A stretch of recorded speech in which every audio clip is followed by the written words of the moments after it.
बिस्मिल्लाहिर्रहमानिर्रहीम। अस्सलामुअलैकुम नाज़रीन, तमाम तारीफ़ें अल्लाह ताला की पाक ज़ात के लिए जो तमाम जहानों की खालिक, मालिक और परवरदिगार है, और लाखों करोड़ों अरबों खरबों दरूद और सलाम अल्लाह ताला के आखिरी नबी और रसूल हज़रत मोहम्मद मुस्तफ़ा अहमद मुजतबा सल्लल्लाहु ताला अलैहि वसल्लम पर। नाज़रीन, आज की इस वीडियो में हम लोग ख़वातीन को जायदाद दिलवाने का कानून जो पंजाब का बना हुआ 2021 में जो बनाया गया उसके बारे में बात करेंगे। The Punjab enforcement of women's property rights act 2021। तो नाज़रीन, इसका मैंने आप लोगों के साथ पूरा प्रोसीजर जो है, इसका तरीकाकार जो है वो शेयर किया है।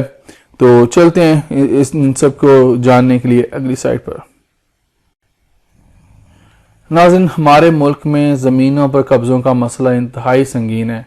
ख़ास तौर पर रिश्तेदारों की जानिब से ख़वातीन की विरासती ज़मीन का ना दिया जाना या इस पर कब्ज़ा हो जाना जो है बहुत बड़ा मसला है।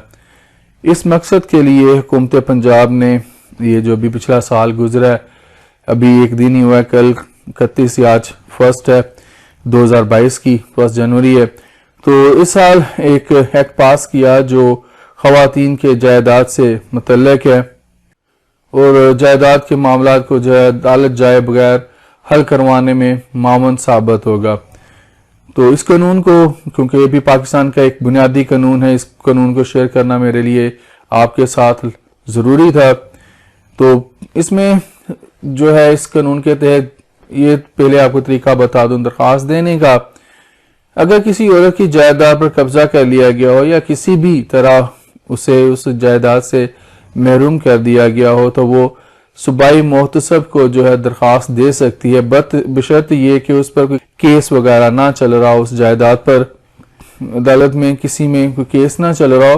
तो अब मोहतसब की जिम्मेदारी क्या होगी, उसके इख्तियारात क्या होंगे अगर उसके पास ऐसा केस चला जाता है। तो पहले नंबर पर मोहतसब जो होंगे सूबाई, वो किसी फर्द की दरख्वास्त पर ही नहीं बल्कि खुद या किसी NGO की दरख्वास्त पर भी किसी खतून की जायदाद के हवाले से कार्रवाई शुरू कर सकता है।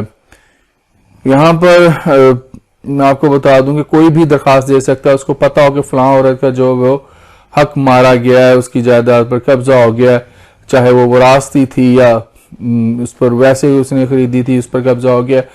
फिर दूसरे नंबर मोहतसब जो साहब जो होंगे सूबाई, वो मामले के इब्तदाई जायजे के बाद अगर जरूरी समझेंगे तो तहकीकात के लिए मामले को डिप्टी कमिश्नर के पास भिजवा देंगे, जो 15 दिन के अंदर अंदर सारी तहकीकात करके रिपोर्ट जमा करवाने के पाबंद होंगे वफाक सूबाई मोहतसब को, जो डिप्टी कमिश्नर साहब होंगे।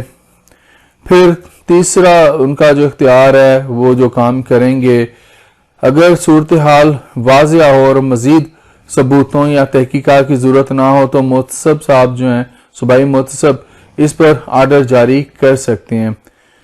चौथा उनका इख्तियार जो है, उनकी जिम्मेदारी जो है कि मोहतसब जो है वो डिप्टी कमिश्नर की रिपोर्ट पर दोनों पार्टियों को अपने पास अपने एतराज़ात रखने के लिए बुलाएंगे और उन्हें सुनकर फैसला सुनाएंगे, जो कि 60 दिन के अंदर अंदर उनको ये फैसला करना है वो लाजमी होगा।